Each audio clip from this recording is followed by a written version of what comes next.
नमस्कार, मैं ज्योतिष चौहान। राहुल गांधी की भारत जोड़ो न्याय यात्रा लगातार जारी है और फिलहाल उत्तर प्रदेश में है।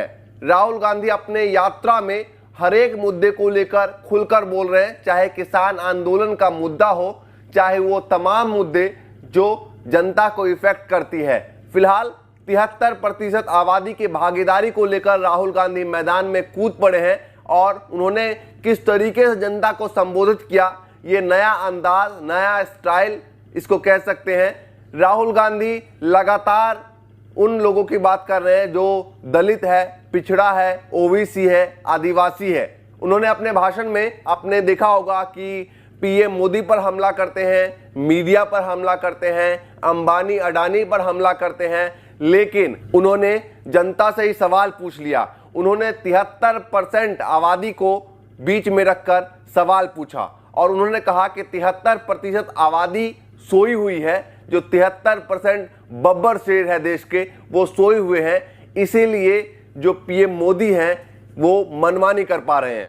आप चिल्लाते हो और कुछ नहीं करते, दम नहीं है आप में। 73% में दम नहीं है। सुलारक मैं बताऊंगा आपको रास्ता, मैं रास्ता बताऊंगा, मगर दम नहीं है तुम लोगों में। तुम लोग सोए हुए लोग हो। मैं खुल के तुम्हारे सामने बोल रहा हूं, तुम लोग सो गए हो। 73% हिंदुस्तान का जो बब्बर शेर है, जो इस देश को चलाता है, जो इस देश को आगे ले जाता है, वो सो गया है, डर गया है।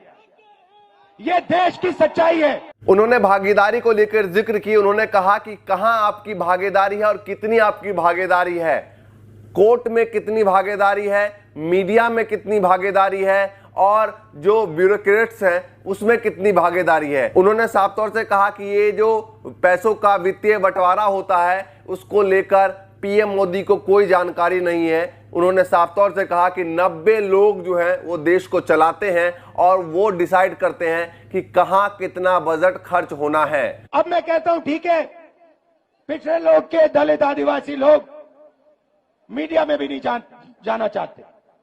चलो मीडिया छोड़ो, प्राइवेट अस्पताल छोड़ो, प्राइवेट यूनिवर्सिटी कॉलेज छोड़ो, मुझे हाई कोर्ट का बता दो। हाई कोर्ट में दलित आदिवासी पिछड़े कितने हैं बताओ। चुप हो गए, दम नहीं है आप में, आप सोए हुए हो। 650 हाई कोर्ट के जज हैं, 73% आप लोगों की आबादी है। 100 जज 73% के पास, और वो भी छोटे छोटे। चलो आप मुझे कहोगे हिंदुस्तान में 73% को ना कॉर्पोरेट हिंदुस्तान में जगह चाहिए, ना मीडिया में जगह चाहिए, ना कोर्ट्स में जगह चाहिए, तो फिर मैं आपसे कहता हूं ठीक है बताओ, हिंदुस्तान के ब्यूरोक्रेट्स में आपके कितने लोग? 90 लोग हिंदुस्तान की सरकार को चलाते हैं। ये नरेंद्र मोदी को वहां पे बैठा रखा है, ये हिंदुस्तान नहीं चलाता।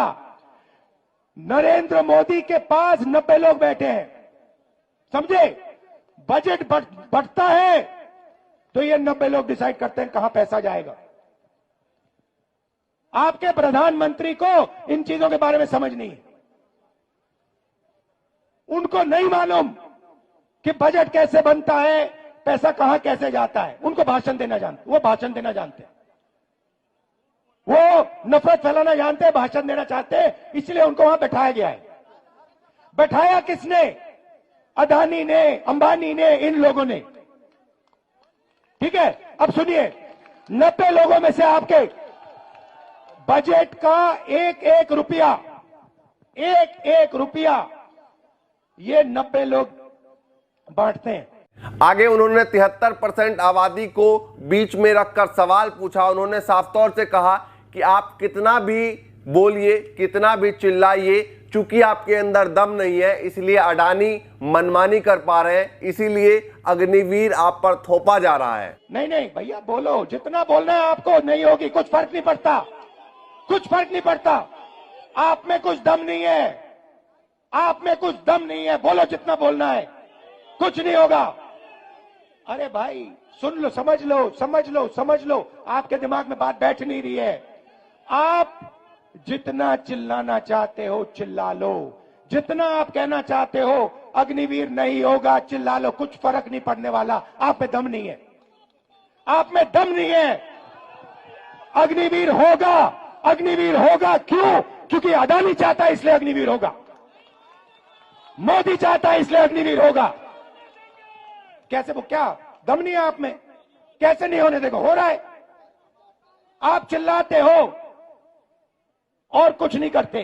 तो राहुल गांधी अपनी यात्रा के बीच में हर एक मुद्दे को इसी तरीके से मुखरता से उठा रहे हैं, सीधा सवाल कर रहे हैं और लगातार जातीय जनगणना की बात कर रहे हैं, लगातार 73% आबादी की बात कर रहे हैं, लगातार ओबीसी, एससी, एसटी और जो जनरल के गरीब तबके के लोग हैं उसकी आवाज उठा रहे हैं। फिलहाल 2024 चुनाव में इसका क्या असर पड़ेगा नहीं मालूम, लेकिन जो मुद्दे हैं वो कहीं ना कहीं बहुत बड़ी आबादी को इफेक्ट कर रहा है, जिसको लेकर बीजेपी के अंदर भी हताशा है कि 2024 चुनाव में ये मुद्दा न बन जाए। आपको क्या लगता है हमें कमेंट करके जरूर बताएं। फिलहाल के लिए नमस्कार।